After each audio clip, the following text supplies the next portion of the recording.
Eu vou começar essa aula falando, por exemplo, tem um fungo que chama Sporotrix, olha, parece aqueles desenhos, né? Sporotrix brasiliensis. Ele é pouco conhecido e há algumas décadas atrás que ele foi descoberto, ele já está se tornando um problema de saúde pública. Por quê? Ele consegue se infiltrar nas camadas superficiais da pele. Por isso que às vezes a pessoa pensa, mas só está na pele aqui. Não, o fungo se infiltra, né?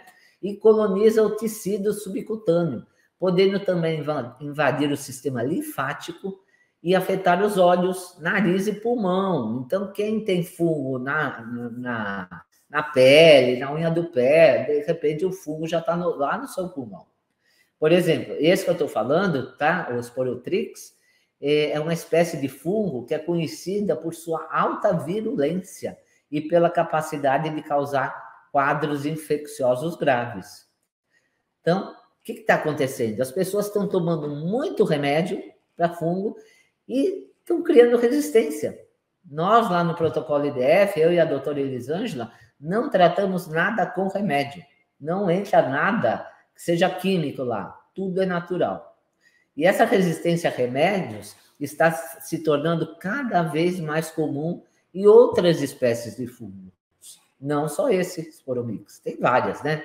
Tem centenas de tipos de fungos. A síndrome fúngica cada vez está mais comum entre as pessoas. E é fácil fazer alguns testes para saber se você está com fungos, né? Por exemplo, olha só, vamos falar de uma fruta que é muito comida, né? Muito apreciada aí, a maçã. Mas só que a maçã tem um tipo de açúcar que os fungos adoram, que se chama arabinose. Então, esse tipo de açúcar da maçã, arabinose, ela que, quando a gente tem fungo em excesso, ao consumir a maçã, a arabinose aumenta. Então, quer dizer, vai aumentar mais alimento para o fungo. Quando os fungos fazem a fermentação, produzem uma substância que induz a baixa de açúcar no sangue. E você fica com hipoglicemia. Por isso que muita gente que come maçã, não sei se o seu caso já aconteceu, como ela tem essa arabinose, ela está alimentando mais fungo, e a pessoa fica assim, com tontura, com mal-estar. Por quê? Porque dá hipoglicemia. E com isso, aparecem alguns sintomas fúngicos. Quem tem aí? Responde para mim. Cansaço.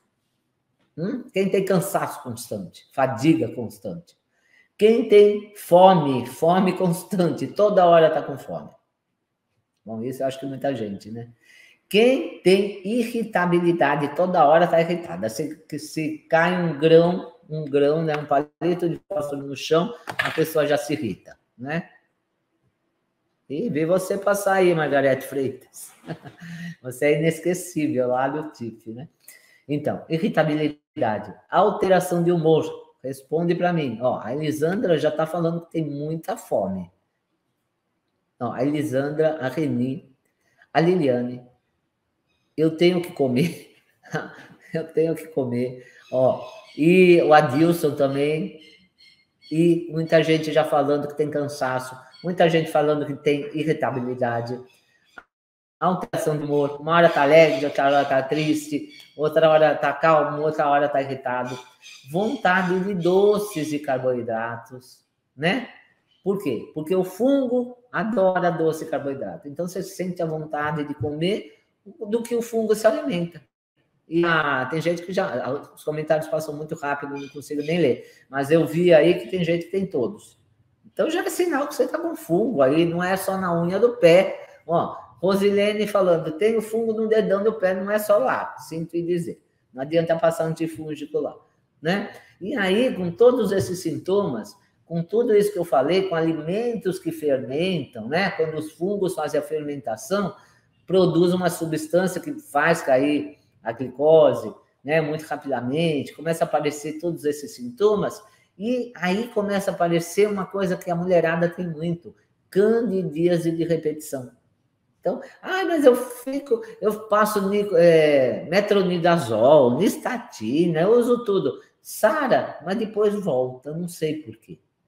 Será que não é muito carboidrato que você está comendo e está alimentando o seu fungo? Né?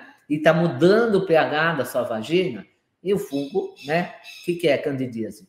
Candida albicans é um tipo de fungo. Então, aí começa a aparecer essas coisas. Seu sistema imunológico começa a cair, ele está deprimido. E o corpo desnutrido, por causa da má alimentação e da má absorção de nutrientes. Por quê? Porque seu intestino já está com problemas também. Ele pode estar com uma hipermeabilidade, uma disbiose. Vocês notam, né, quem me acompanha aqui, que sempre eu estou falando a mesma coisa do intestino. Mas olha só, por que eu repito? Porque você tem que escutar 7 a 10 vezes para entrar na cabeça. E às vezes não entra. Não é só você. Todo mundo é assim. E outra, quanta gente nova que tem aqui, né? Então, as pessoas novas não conhecem, não sabem. Então, a gente tem que repetir mesmo. O que acontece? Com alimentos inflamatórios, com esses alimentos industrializados, né, que a maioria das pessoas, infelizmente, ainda come, isso daí está alimentando bactéria do mal, bactéria patogênica lá no intestino. E essas bactérias patogênicas criam virulência, como o fungo também cria virulência.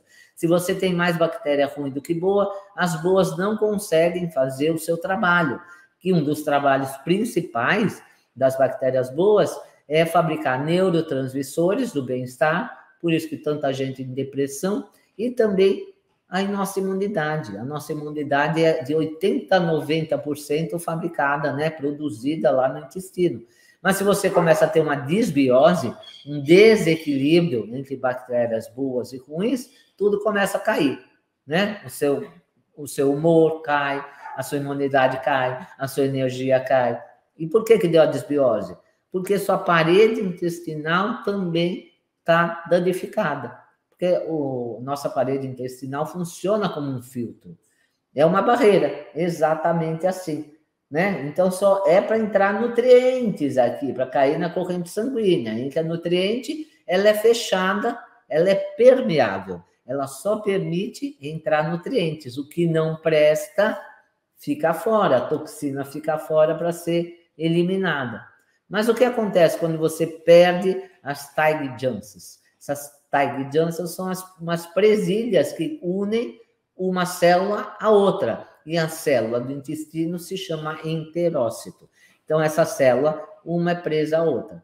Quando quebra essas presilhas, o que acontece? Elas se separam. A barreira intestinal, que era assim, vai ficar assim.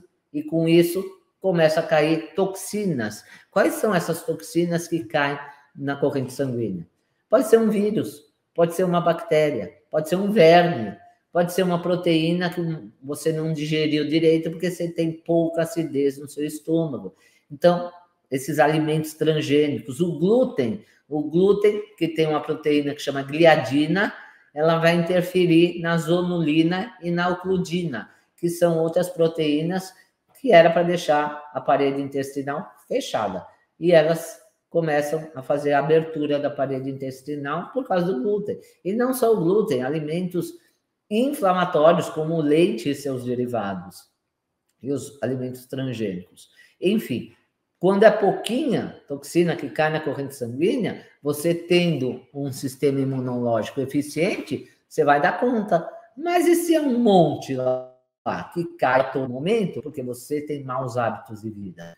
O sistema imunológico fica deprimido, ele não consegue mais combater esses patógenos, e aí como é? A porca torce o rabo, né? Porque é aí que o caldo entorna, porque é aí que vai macrófago, vai linfócito, vai células dendríticas, vai monócitos, vai tudo que é células do sistema imune atacar o agente agressor que caiu lá na corrente sanguínea, que não é reconhecido pelo corpo. E onde tem macrófago, como falam, tem inflamação. Então, vai todo mundo lá atacar e cria uma inflamação lá. E essa inflamação, através do sangue, vai se espalhar por todo o corpo. Pode cair na própria artéria, né? Na própria endotélio da artéria, os macrófagos viram células espumosas, né? Entra o colesterol lá no meio, se oxida, forma placa de ateroma, lá entope a artéria, pode ir para a tireoide, causar tireoidite de Hashimoto. Então, doenças autoimunes, porque o sistema imune está descontrolado. Começa por similaridade, com a proteína do glúten, por exemplo, tem a mesma cadeia de DNA da tireoide. Então, o sistema imune se confunde e vai atacar lá a sua tireoide e vai ocasionar tireoidite de Hashimoto, ou vai atacar a sua pele. Por quê? Porque as toxinas também têm que ser eliminadas por algum lugar. A pele é um dos lugares, né? E pode dar psoríase, eczema, dermatites e lúpus, outras doenças autoimunes também, né? Então, por isso que a inflamação, ela deve ser eliminada ou até prevenida no intestino. Depois que passou pela barreira intestinal, aí já era, né? Por isso que é tão importante você ter um intestino saudável. Não é à toa que o protocolo IDF já começa com o intestino. Já começa a cuidar do seu intestino para quê? Para preparar para você aguentar uma desparasitação, porque muitos parasitas liberam toxinas, né? Então você tem que estar preparado, seu intestino bom, para também filtrar as toxinas para serem eliminadas. Então, por isso que é importante você ter, né, um sistema imunológico para combater os patógenos, mas quando não é, eles começam a tomar conta.